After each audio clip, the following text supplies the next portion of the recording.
नमस्ते प्रणाम। मैं हूं सोनिया यादव। अपने चैनल में आप सभी लोगों का स्वागत करती हूं। मैं एक बड़ा ही प्यारा सा गारी गीत लेकर आई हूं। गीत अच्छा लगे तो लाइक शेयर कमेंट करना ना भूले दोस्तों।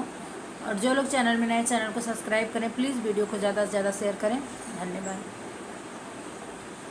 तो है गारी कवन विधि देई रसिया राम लला।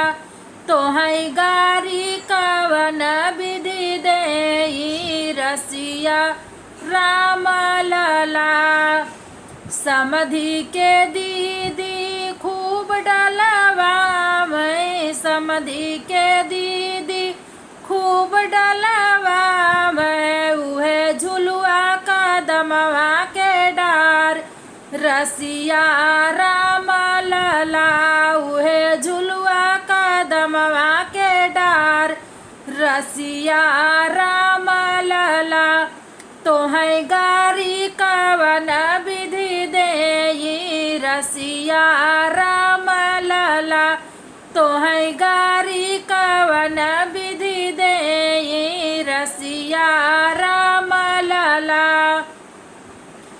जेठ जी के बहिनी खूब डलवा मैं, जेठ जी के बहिनी खूब डलवा मैं। उहे झुलुआ कदमवा के डार रसिया राम लला।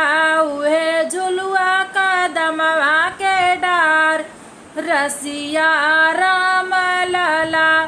तो है गारी कवन विधि देई रसिया राम लला। तो है गारी कवन विधि देई रसिया राम लला। दुल्हे के बहिनी खूब करवा मैं, दुल्हे के बहिनी खूब करवा मैं। दुल्हे के बहिनी खूब करवा मैं। वही सखियन से सोरहो सिंगार रसिया राम लला। कही सखियन से सोरहो सिंगार रसिया राम लला।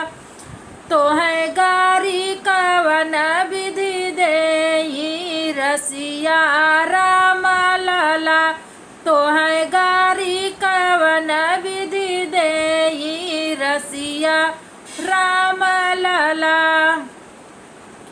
समधि के बहिनी खूब करवा मैं, अगुआ के बहिनी खूब करवा मैं। कही सखियन से सोरहो सिंगार रसिया राम लला। कही सखियन से सोरहो सिंगार रसिया राम लला। तो है गारी कवन विधि देई रसिया राम लला। तो है गारी कवन विधि देई रसिया राम लला। एक छोटा सा आप लोग कमेंट जरूर करिएगा गीत कैसा लगा। धन्यवाद।